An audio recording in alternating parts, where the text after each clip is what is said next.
In 1851, the gold mining town of Downeville decided to have a 3-day 4th of July celebration. You see, in 1851, California was the newest state in the Union, and Downeville wanted to have this very first 4th of July observance, one that would go down in the history books. Well, it did. Let me tell you about it. It all began a week or so before the 4th, when the local loggers and prospectors worked long hours to build a huge platform right in the center of town. When it was finished, they covered it with American flags. The whole back of the platform was decorated with flags. More flags were draped over the sides. And to complete the scene, they put up 2 flagpoles, one on each side, so flags were waving in the breeze up above the platform. The 3-day holiday began with a parade, trailed by barrels of whiskey rolling down the streets. There was nearly always something happening on that platform. Band concerts, speeches, local politicians, and even state politicians spoke to the crowd. Colonel Weller, running for senator and who later became a governor of California, stood on that platform and told everyone, "On this great day we should give thanks to our forefathers who fought to defend our rights for freedom and justice." Parades, band concerts, speeches, and always whiskey rolling up and down the streets. These events continued throughout the 3 days. On the afternoon of the 3rd day, a stagecoach from Marysville pulled into town with a reporter sent to write about the event. Almost immediately, he noted that there didn't seem to be a sober man in all of Downeville. And that night, the celebrating continued. It was late in the evening, nearly everyone had called it a night, when Fred Cannon, a strong, large Scotsman, got an idea. He managed to persuade 2 of his friends to go along with him. Fun to go down the street, kicking in everyone's cabin doors. And it was fun. No one could stop them. After all, there isn't much you can do when 3 large fellows, intoxicated, are standing by your front door in the middle of the night. Most folks just tried to get the door closed, shrugged, and went back to sleep.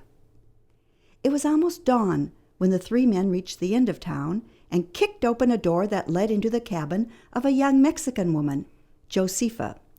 But Josefa didn't shrug or smile. Angry at being woken up at this early hour, she began screaming at the 3 men, and that seemed to sober them up. Anyway, they left. Now, of course, they knew Josefa. There weren't many women living in Downeville at this time, and here's how the California historian Bancroft described her. She was about 5 feet tall, with a slender, symmetrical figure and graceful movements. She had long black hair and lustrous eyes. Others have described her raven tresses and her warm black eyes. So the men went home, but the next morning, Cannon came back. He stood in the doorway, his hands pressed against each side of the door frame, and although Josefa shouted at him to go away, he just stood there. She called for her Mexican boyfriend, Jose, but still Cannon stood there. Then Josefa ran to the back of her cabin, and when she came back, she held a long knife. Still Cannon stood there. Josefa plunged the knife into Cannon, and he cried out, "She stabbed me!" People rushed over, but by the time they got to Cannon, he was already dead. Josefa and Jose ran outside, down the street, to the saloon. Some folks say they were trying to escape, and others that they were just trying to seek protection from the angry mob that was gathering. Anyhow, the mob dragged them out of the saloon and took them to that flag-draped platform built in the center of town for the 4th of July celebration. And so, on that platform, where Colonel Weller had praised the heroic struggle of the Union against oppression and our rights for freedom and justice, on that platform surrounded by American flags, a court was organized and jurors selected. Jose was told that there were no charges against him, but after testifying, he had best leave town immediately.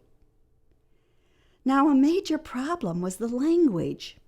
Jose and Josefa spoke Spanish, which the bystanders couldn't fully understand in order to corroborate Jose's testimony. In Spanish, Jose described how Cannon had broken Josefa's door off its hinges the night before and then returned to say obscene things to her.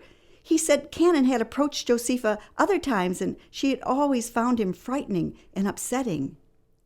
But most of the bystanders didn't know what he was saying. And anyway, it couldn't be proven. And Cannon, since his death, had become a martyr, a beloved member of the community. His body was brought up to the platform where it lay on display, his red flannel shirt unbuttoned so everyone could see the wound. After Jose, other witnesses were called. First, people were asked to describe Cannon. One witness said he was a remarkably athletic, but a peaceful man.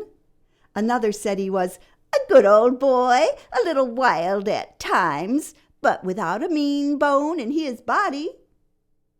Then one or two brave people came up and vouched for Josefa's good character, but the crowd wasn't interested in hearing this.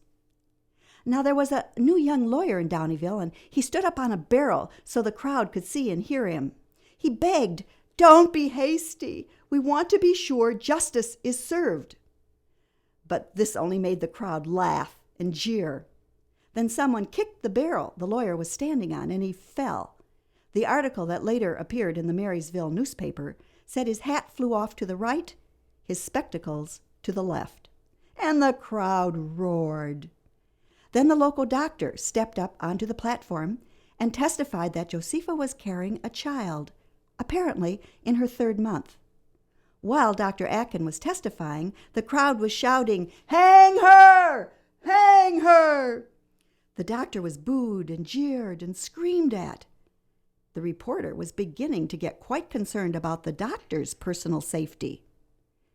3 other doctors in the crowd were appointed to take Josefa off to a room where they could examine her. To the crowd's great delight, when the 3 doctors brought the agitated Josefa back to the platform, they said she was not carrying a child. You might be interested to know that the Marysville Reporter described her as being noticeably pregnant. And so, to no one's surprise, the judge found Josefa guilty, and it was announced that the execution would take place in 1 hour. Josefa was told, "You have 1 hour to make your peace with God." "Per favor, mi padre, may I see my priest?" she asked. To her visible disappointment, this request was denied. While Josefa was locked up waiting for her execution, a scaffold was hastily put together right on the suspension bridge over the Yuba River. Now, I don't know if you've ever visited Downeville. It's a beautiful town, surrounded by mountains and waterfalls. The upper branch of the Yuba River cuts through Downeville and then drops down a steep canyon. So you can envision this backdrop as Josefa walked onto the bridge.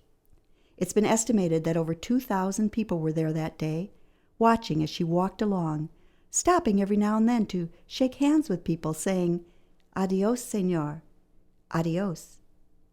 The executioner was waiting for her at the gallows. When he held up the noose, Josefa reached behind her neck and lifted her long black tresses up, helping the executioner, making it easier for him to slip the rope over her head. Then she flung her hat to Jose. "Adios, amigo." Those were her last words. The executioner pinioned her arms. Her clothes were tied down and a blindfold put over her face.